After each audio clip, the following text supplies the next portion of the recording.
देवकी ऋषि आए और राजा परीक्षित ने सभी से यही निवेदन किया, महाराज कि 7 दिन के अंदर मरने वाले जीव को क्या करना चाहिए। म्रियमाणस्य किं कर्तव्यम। तो इन्हीं 7 दिनों के अंदर हमें और आपको भी जाना है।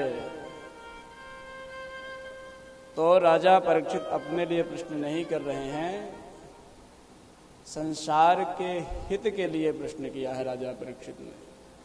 क्योंकि राजा महाराजा इतने बड़े राजा हैं, चक्रवर्ती सम्राट हैं, चाहते तो सर्पेष्टि यज्ञ करवाते, बड़े बड़े यज्ञ करवाते, लेकिन राजा परीक्षित ने क्या किया, अपने सत्ता का दायित्व अपने पुत्र जन्मेजय को सौंप करके हरिद्वार शुकताल के नीचे जा करके बैठ गए कि अगर हमने ऐसा दुस्साहस किया कि हमने संत का अपमान किया तो हमें एक क्षण भी जीवित रहने का अधिकार नहीं है। सुखदेव जी ने जो इस प्रश्न को सुना कि म्रियमाणस्य किं कर्तव्यम, मरने वाले व्यक्ति को क्या करना चाहिए, सुखदेव भगवान कहते हैं, बरीयाने सते प्रश्नः कृतो लोकहितुं नृपा आत्मवित् संयतां पुंसां श्रोतव्यादिषु यः परा। कि राजन, तुम अपने लिए प्रश्न नहीं कर रहे हो, कि संसार के हित का प्रश्न है, क्योंकि संसार वासियों को भी एक न एक दिन जाना है। सुखदेव जी महाराज प्रसन्न हो गए, कहते हैं, राजन, मरने वाले व्यक्ति को 3 बातों का ध्यान रखना चाहिए। बोले कौन कौन सी? तो कहते हैं, तस्मात् भारत सर्वात्मा भगवानेश्वरो हरे श्रोतव्यः कीर्तितव्यश्च स्मर्तव्यश्चेच्छता भयम्।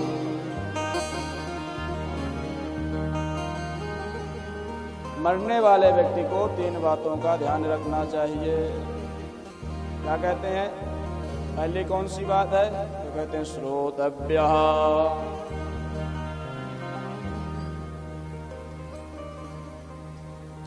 भगवान की कथाओं का गुणानुवाद श्रवण करना चाहिए। श्रोतव्यः कीर्तितव्यश्च स्मर्तव्यश्चेच्छता भयम्। तो पहले भगवान की कथाओं का जब गुणानुवाद आप श्रवण करेंगे, और श्रवण करने के बाद क्या करना है? श्रोतव्यः कीर्तितव्यश्च, जब भगवान की कथाओं को सुनिए और उसके पश्चात सुनने के बाद आपस में एक दूसरे को सुनाइए।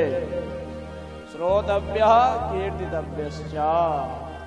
और जब एकांत में कोई ना हो तब भगवान के चरणारविंद पादारविंद का स्मरण करना चाहिए। स्मर्तव्यश्चेच्छता भयम्, भगवान का स्मरण करना चाहिए। लेकिन महाराज, मेरे पास तो 7 दिन ही है, 7 दिन में मुझे क्या क्या कर सकता हूँ? राजा परीक्षित की इन वचनों को सुन करके सुखदेव भगवान कहते हैं, राजन, जब खट्वांग नाम के राजन ने एक मुहूर्त में मुक्ति पाली, तुम्हारे पास तो 7 दिन हैं। 7 दिन कोई कम थोड़ी होते हैं। खट्वांगो नाम राजर्षि ज्ञात्वे यत्तामिहायुषा। अरे राजन, जब खट्वांग नाम के राजा ने एक मुहूर्त में मुक्ति पाली, तुम्हारे पास तो 7 दिन हैं। अब राजा परीक्षित जो इन वचनों को सुने, तो राजा परीक्षित के हर्ष का पारावार नहीं रहा। भाई, डॉक्टरों की अपनी अपनी विशेषता होती है। कितना बड़ा सा बड़ा रोग हो, लेकिन डॉक्टर के पास जाइए तो डॉक्टर क्या कहते हैं? अरे महाराज, छोटी सी बीमारी है, अभी ठीक हो जाएगा। जैसे आप दवा लोगे, दवा खाओगे, आपको आराम लग जाएगा। इसी प्रकार से संतों की वाणी में है। सुखदेव भगवान कहते हैं, राजन तुम्हारे पास तो 7 दिन है, लेकिन जब खटवांग नाम के राजा ने एक मुहूर्त में मुक्ति पाली तो 7 दिन कम थोड़ी है। अच्छा महाराज, मुझे क्या करना चाहिए? तो सुखदेव भगवान कहते हैं, राजन सबसे पहले जितासनो जितश्वासो जित संगो जितेन्द्रियः स्थूले भगवतो रूपे मनः संधारयेत् धियः। सबसे पहले राजन आसन को जीतो, जितासनो, क्योंकि आसन जब तक नहीं जीतोगे तो शरीर में ही ध्यान बना रहेगा। 10 मिनट बैठेंगे, घुटने में दर्द चालू हो जाएगा। इसलिए राजन सबसे पहले आसन को जीतो, जितासन बनो, जितासनो। फिर दूसरे नंबर की बात कौन सी कह रहे हैं? जित संगो, फिर संग को जीतिए, क्योंकि संग जैसा होगा वही आपके जीवन में रंगती आएगी। चोरों के साथ बैठ जाएंगे तो चोरी करना अपने आप सीख जाएंगे। ताश खेलने वालों के साथ बैठ जाएंगे तो ताश खेलना अपने आप ही सीख जाएंगे। इसलिए संग अच्छा होना चाहिए। जित संगो जितेन्द्रियः, और अपने इंद्रियों को वश में करो, क्योंकि हमारी इंद्रियां, जिह्वा कहती है कि अच्छा अच्छा पदार्थ मिल जाए खाने को। इसलिए राजन जितेंद्रिय बनो। और इसके पश्चात राजन उस स्थूल परब्रह्म परमात्मा का दर्शन करो। स्थूले भगवतो रूपे मनः संधारयेत् धियः। उस स्थूल रूप परब्रह्म परमात्मा का, सर्वत्र प्रभु का स्मरण करो और दर्शन करो। क्योंकि भगवान, सर्वत्र भगवान का दर्शन कौन कर सकता है? जिस भक्त के अंदर भगवान के प्रति अतिशय प्रेम होगा।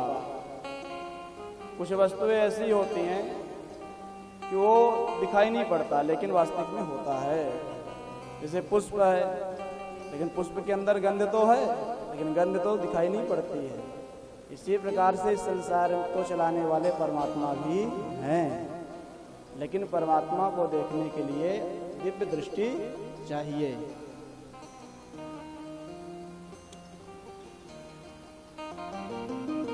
क्योंकि परमात्मा के देखने के लिए संतों का सानिध्य जब तक जीव नहीं करता, क्योंकि संतों के सानिध्य से ही सब कुछ प्राप्त होता है। जब भगवान की कथाओं का गुणानुवाद आपको श्रवण कराएंगे तो आपका मन अनायास ही भगवान की ओर लग जाएगा। इसलिए राजन सबसे पहले आसन को जीतो, फिर संग को जीतो, फिर इंद्रियों को जीतो। जित संगो जितेन्द्रियः, क्योंकि ये जो हमारे 14 भुवनात्मक ब्रह्मांड है, ये सब परमात्मा का ही स्वरूप है। नीचे के 7 लोक अतल, वितल, सुतल, तलातल, महातल, रसातल और पाताल भगवान का ही स्वरूप है। और ऊपर के 7 लोग भू, भुवा, स्वा, मह, जना, तपा, सत्यम, ये भगवान का ही स्वरूप है। इसलिए सर्वत्र परमात्मा का स्मरण करो, सर्वत्र परमात्मा का चिंतन करो।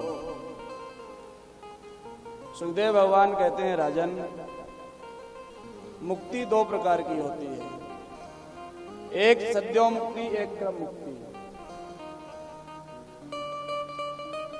कुछ भक्त ऐसे होते हैं जो शीघ्र परमात्मा को प्राप्त करना चाहते हैं, कुछ भक्त ऐसे होते हैं जो क्रम मुक्ति का साधन अपनाते हैं।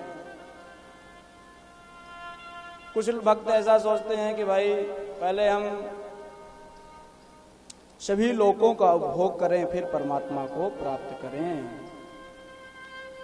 पहले हम महर लोक, जन लोक, तप लोक और सत्य लोक ब्रह्मलोक पर्यंत सभी सुखों का उपभोग करने के पश्चात परमात्मा को प्राप्त करना चाहते हैं, वो क्रम मुक्ति का मार्ग अपनाते हैं। लेकिन कुछ भक्त ऐसे हैं जो शीघ्र ही परमात्मा को पाना चाहते हैं, वो सद्यो मुक्ति का क्रम अपनाते हैं।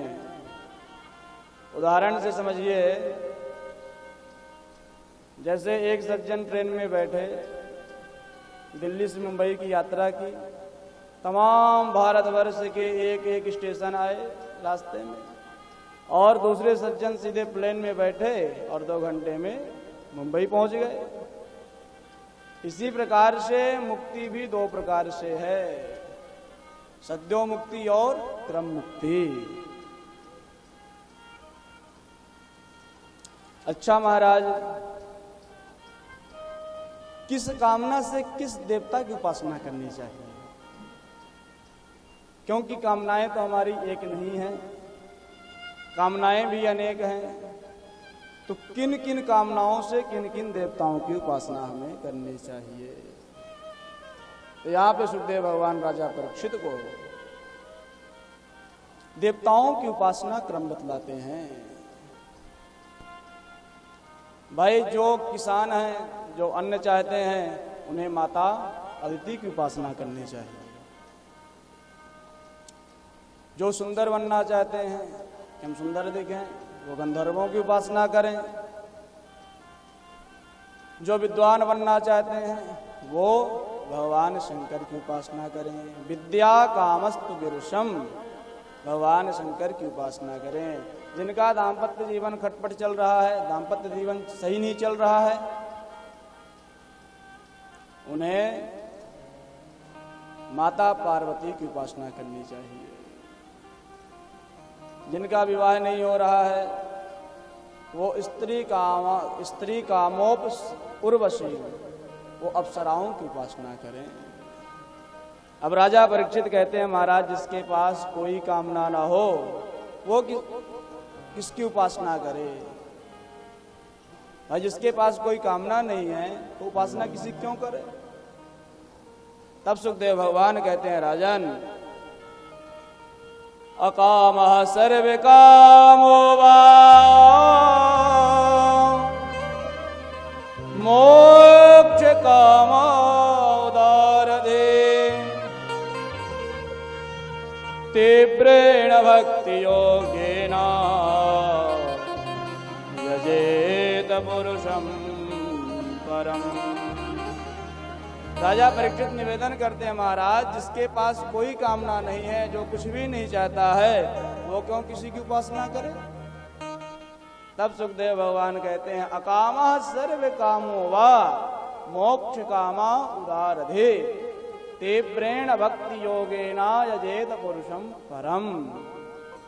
अकामा, जो कामी है, जिसकी कोई कामना नहीं है, हमें कुछ भी नहीं चाहिए, उसे भी नारायण की उपासना करनी चाहिए।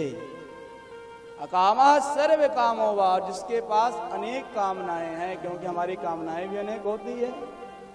बहू के बेटा हो जाए, मकान दुकान भी बन जाए, दुकान भी सही से चले, व्यापार भी सही से चले, तो हमारी कामनाएं भी अनेक हैं। तो अलग अलग देवताओं की हम कब तक उपासना करेंगे? इसलिए अकामः सर्व कामो वा, जिसके पास अनेक कामनाएं हैं, वो भी भगवान नारायण की उपासना से करनी चाहिए। जिस प्रकार से अब वृक्ष है, और वृक्ष के पत्ते पत्ते में आप कब तक जल डालोगे? अब एक साथ ही वृक्ष के जड़ में जल डाल दिया जाए, सारा वृक्ष हरा भरा हो जाएगा। इसी प्रकार से सभी देवताओं के मूल है, राजन, मूलम हि विष्णु देवानां यत्र धर्म सनातनः